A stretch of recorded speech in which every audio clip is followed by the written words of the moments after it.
Tonight's readings will come from Bleak House by Charles Dickens. It has many characters and subplots. At the centre of Bleak House is a long-running legal case in the Court of Chancery. Originally published as a 20-episode serial between 1852 and 1853, with a name such as Bleak House, I believe this will be a good choice to help you get to sleep.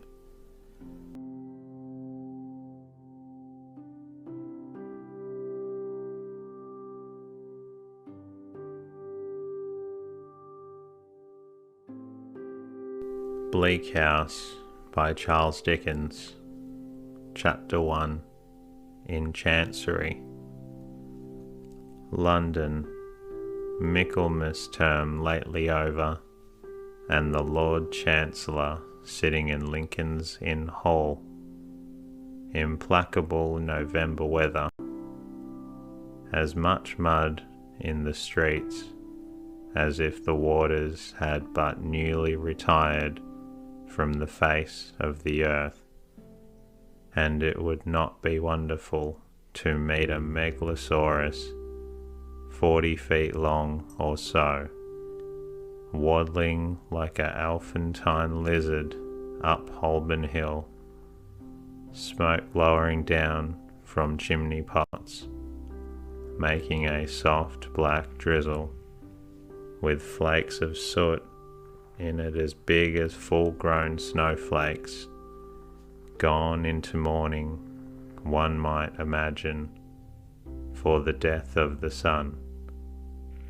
Dogs undistinguishable in mire, horses scarcely better, splashed to their very blinkers, foot passengers jostling one another's umbrellas in a general infection of ill temper, and losing their footholds at street corners where tens of thousands of other foot passengers have been slipping and sliding since the day broke, if this day ever broke, adding new deposits to the crust upon crust of mud, sticking at those points tenaciously to the pavement and accumulating at compound interest.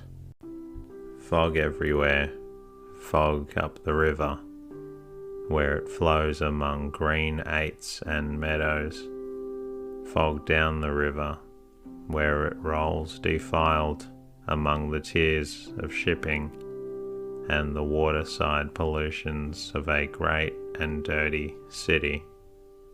Fog on the Essex marshes, fog on the Kentish heights, fog creeping into the cabooses of collier brigs, fog lying out on the yards and hovering in the rigging of great ships, fog drooping on the gunwales of barges and small boats, fog in the eyes and throats of ancient Greenwich pensioners, wheezing by the firesides of their wards, fog in the stem and bow of the afternoon pipe of the wrathful skipper, down in his close cabin, fog cruelly pinching the toes and fingers of his shivering little prentice boy on deck, chance people on the bridges peeping over the parapets into a nether sky of fog, with fog all around them, as if they were up in a balloon and hanging in the misty clouds, gas looming through the fog in divers places in the streets, much as the sun may, from the spongy fields, be seen to loom by husbandman and ploughboy.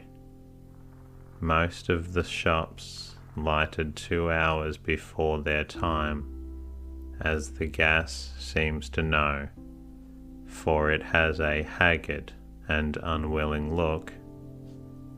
The raw afternoon is rawest, and the dense fog is densest, and the muddy streets are muddiest near the leaden-headed old obstruction, appropriate ornament for the threshold of a leaden-headed old corporation, Temple Bar. And hard by Temple Bar, in Lincoln's Inn Hall, at the very heart of the fog, sits the Lord High Chancellor in his High Court of Chancery. Never can there come fog too thick, never can there come mud and mire too deep, to assort with the groping and floundering condition which this High Court of Chancery, most pestilent of hoary sinners, holds this day in the sight of heaven and earth.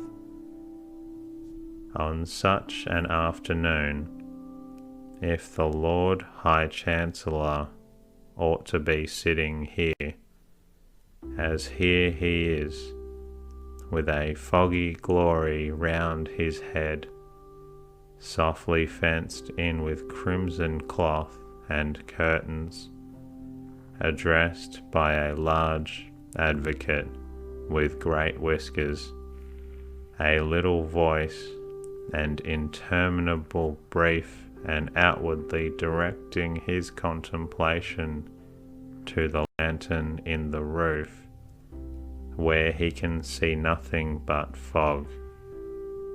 On such an afternoon, some score of members of the High Court of Chancery Bar ought to be, as here they are, mistily engaged in one of the 10,000 stages of an endless cause, tripping one another up on slippery precedents, groping knee-deep in technicalities, running their goat hair and horsehair warded heads against walls of words, and making a pretense of equity with serious faces, as players might. On such an afternoon, the various solicitors in the cause, some 2 or 3 of whom have inherited it from their fathers, who made a fortune by it, ought to be, as they are not, ranged in a line, in a long matted well, but you might look in vain for truth at the bottom of it, between the registrar's red table and the silk gowns with bills, cross bills, answers, rejoinders, injunctions, affidavits, issues, references to masters' reports, mountains of costly nonsense piled before them. Well may the court be dim, with wasting candles here and there. Well may the fog hang heavy, as if it would never get out. Well may the stained glass windows lose their colour and admit no light of day into the place. Well may the uninitiated from the streets, who peep in through the glass panes in the door, be deterred from entrance by its owlish aspect and by the drawl, languidly echoing to the roof from the padded day where the Lord High Chancellor looks into the lantern that has no light in it, and where the attendant wigs are all stuck in a fog bank. This is the court of Chancery, which has its decaying houses and its blighted lands in every shire, which has its worn-out lunatic in every madhouse, and its dead in every churchyard, which has its ruined suitor with his slipshod heels and threadbare dress, borrowing and begging through the round of every man's acquaintance, which gives to moneyed might the means abundantly of wearying out the right, which so exhausts finances, patience, courage, hope, so overthrows the brain and breaks the heart, that there is not an honourable man among its practitioners who would not give, who does not often give the warning, suffer any wrong that can be done, you rather come here. Who happened to be in the Lord Chancellor's court this murky afternoon, besides the Lord Chancellor, the counsel in the cause, 2 or 3 counsel, who are never in any cause, and the well of solicitors before mentioned. There is the registrar below the judge, in wig and gown, and there are 2 or 3 maces, or petty bags, or privy purses, or whatever they may be, in legal court suits.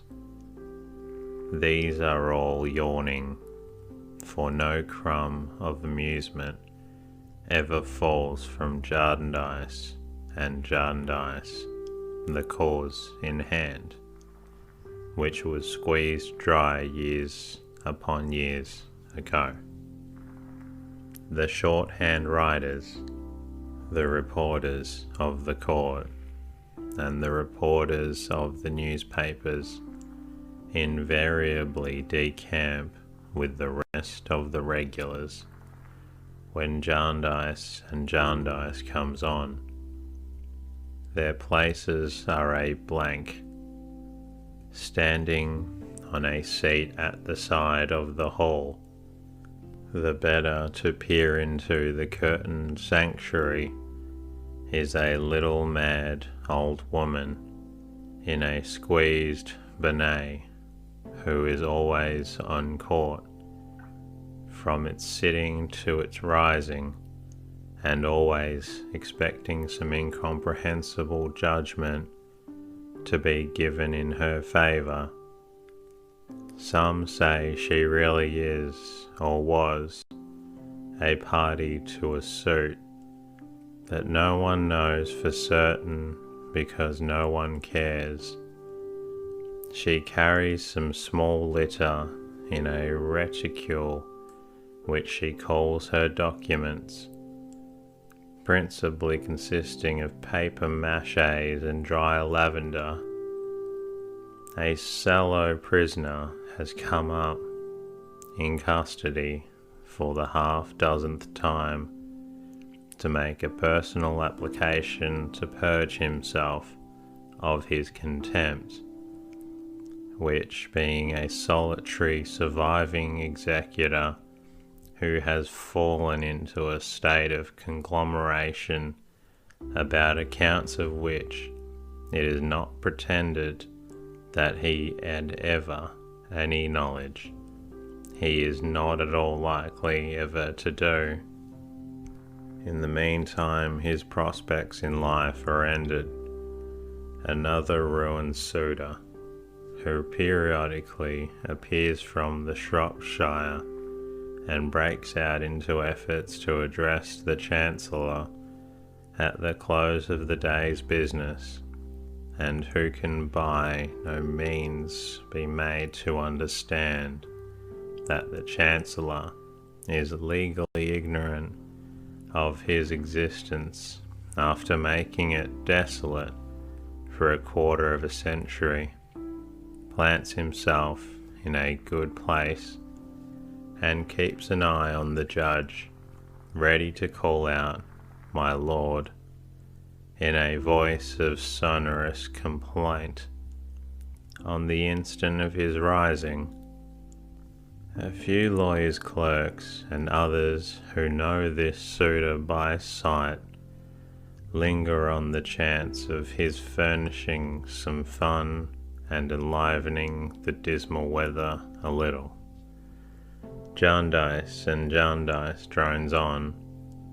This scarecrow of a suit has, in course of time, become so complicated that no man alive knows what it means. The parties to it understand at least, but it has been observed that no chancery lawyers can talk about it for 5 minutes without coming to a total disagreement as to all the premises. Innumerable children have been born into the cause. Innumerable young people have married into it. Innumerable old people have died out of it. Scores of persons have deliriously found themselves made parties in 𝐥𝐢𝐤𝐤 and 𝐥𝐢𝐤𝐤 without knowing how or why. Whole families have inherited legendary hatreds with the suit. The little plaintiff or defendant who was promised a new rocking horse when 𝐥𝐢𝐤𝐤 and 𝐥𝐢𝐤𝐤 should be settled has grown up, possessed himself of a real horse, and trotted away into the other world. Fair words of court have faded into mothers and grandmothers. A long procession of chancellors has come in and gone out. The legion of bills in the suit have been transformed into the mere bills of mortality. There are not 3 𝐥𝐢𝐤𝐤s left upon the earth perhaps since old Tom 𝐥𝐢𝐤𝐤 in despair blew his brains out at a coffee house in Chancery Lane. But 𝐥𝐢𝐤𝐤 and 𝐥𝐢𝐤𝐤 still drags its dreary length before the court, perennially hopeless. 𝐥𝐢𝐤𝐤 and 𝐥𝐢𝐤𝐤 has passed into a joke. That is the only good thing that has ever come from it. It has been death to many, but is a joke in the profession. Every master in Chancery has had a reference out of it. Every chancellor was in it for somebody or other when he was counsel at the bar. Good things have been said about it by blue-nosed, bulbous-shoed old benches in select port wine committee after dinner in hall.